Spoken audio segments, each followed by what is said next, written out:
नमस्कार. मी Shantaram Janardan Patil, subject physics,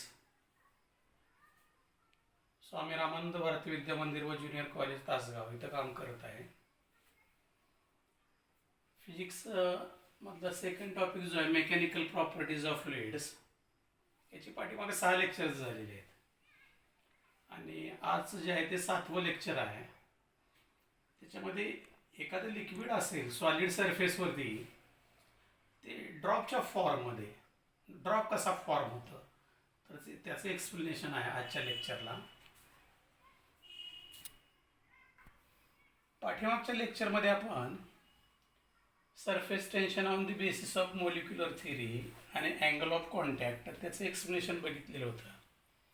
तर त्याच्यामध्ये सरफेसवरती असणारे जे मोलिक्युल्स आहेत, लिक्विड मोलिक्युल्स, हे इनवर्डला डाऊनवर्ड डायरेक्शनला पुल होतील आणि त्यामुळे हा सरफेस जो आहे श्रिंक व्हायचा प्रयत्न करेल आणि त्याच्यामुळे ते इलॅस्टिक मेम्ब्रेन सारखं बिहेव करेल. सरफेसवरती असणारा फेनॉमेना नसतो, म्हणून तो surface tension.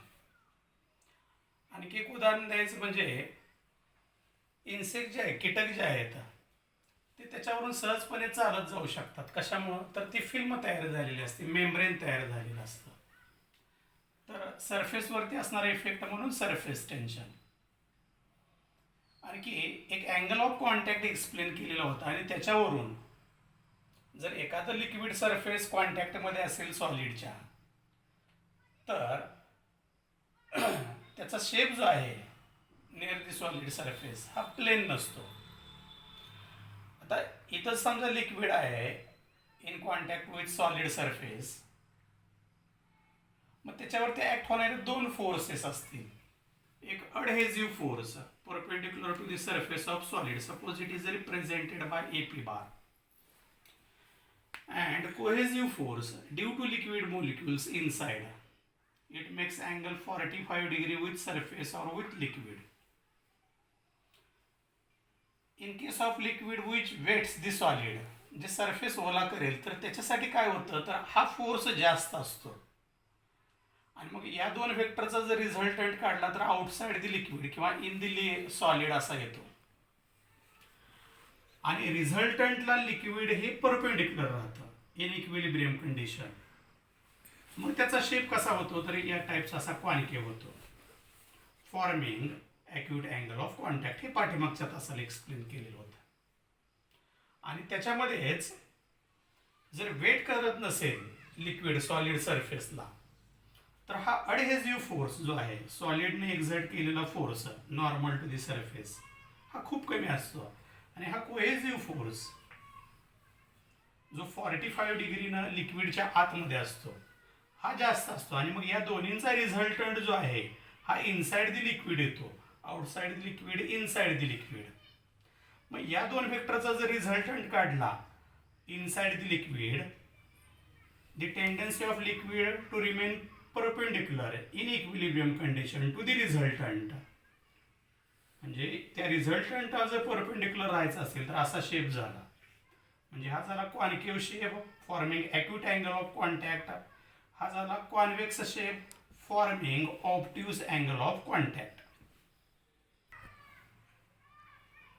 Now if liquid is dropped on solid surface, its shape on the solid surface also depends upon the surface tension.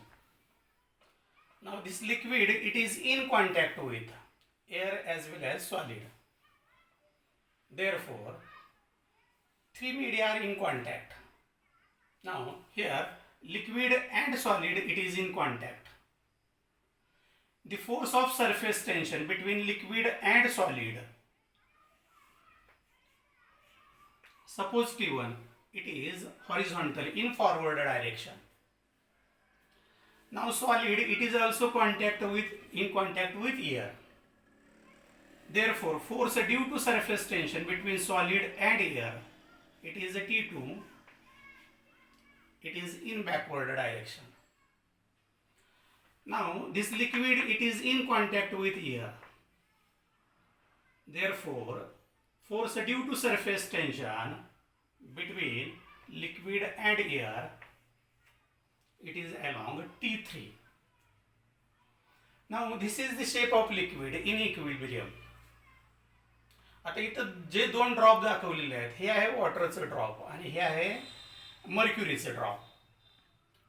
मग इथं सुद्धा आपल्याला अँगल ऑफ कॉन्टॅक्ट हा ॲक्यूट दाखवता येतो आणि समजा इथं आपण टँजंट काढलं तर हा अँगल ऑफ कॉन्टॅक्ट ऑब्ट्यूज दाखवता येतो आणि हे मॅथमॅटिकली म्हणजे वेक्टरच्या सहाय्याने पण एक्सप्लेन करता येतं T1, T2 आणि T3. आता हे दोन्ही लिक्विड ड्रॉप जे आहेत हे इक्विलिब्रियममध्ये आहेत. मग या तीन फोर्सेसमध्ये असणार रिलेशन मला कसं सांगता येतं. Now take the component of T3 along T1. If this is angle of contact theta, then component of T3 along this direction, it will be T3 cos of theta. Now to remain liquid in equilibrium, T2 must be equal to T1 plus T3 cos of theta. Simplify it. T2 minus T1 is equal to T3 cos of theta. And T2 minus T1 divided by T3 is equal to cos theta. Using this formula, we can also determine the angle of contact, whether it is acute or obtuse.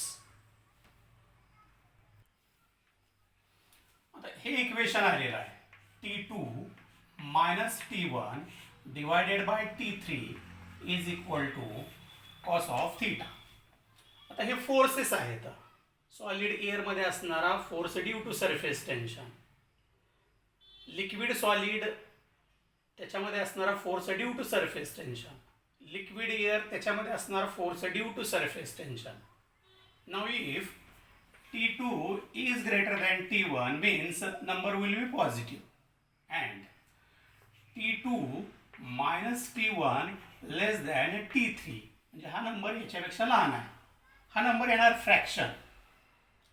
Therefore cos theta it will be less than 1. In this case angle theta it will be less than 90 degree, and in this case angle of contact it is acute.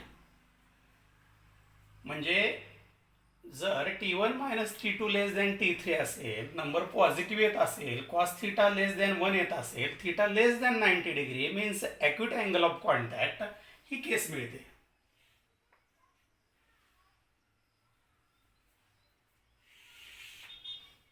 Number 2,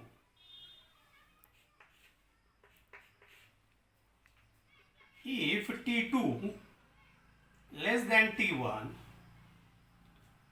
again T1 minus T2, it is less than T3. Same thing happen, only the number will be negative, means cos theta less than 1, however that number is negative. If T1 is greater than T2, हा number negative येणार. Cos theta less than 1, and if number is negative, then angle it is greater than 90 degree. Means this case, this is a T1, this is a T2, this is a T3.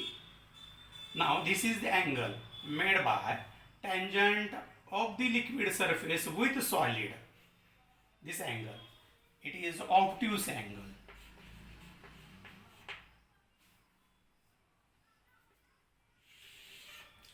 Third case, if T2 minus T1 is equal to T3, means this number is equal to this number, then cos of theta is equal to 1. If cos theta is equal to 1, theta is equal to 0, means angle of contact is 0. Fourth case, if T2 minus T1 it is greater than T3, means cos theta it is greater than 1. In this case, liquid spreads on the solid surface and this angle of contact cannot be explained.